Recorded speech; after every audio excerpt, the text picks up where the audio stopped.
Ți s-a întâmplat să simți că trăiești aceeași poveste, doar că cu un alt personaj?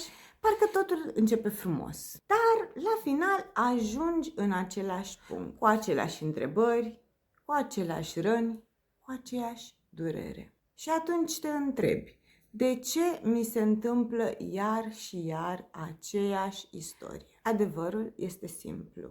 Nu pentru că ești blestemat, nu pentru că nu meriți iubire, ci pentru că sufletul tău încearcă să îți arate o lecție. Iar lecțiile se repetă până când alegi să le înțelegi. Universul nu te pedepsește, universul te ghidează. Iar tiparele se opresc în clipa în care tu spui gata, aleg altceva.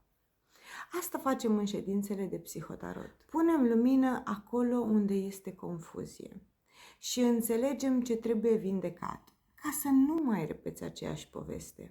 Dacă simți că ți se aplică acest videoclip și ceea ce spun în el, scrie în comentarii vreau schimbare și te aștept la o ședință privată de psihotarot.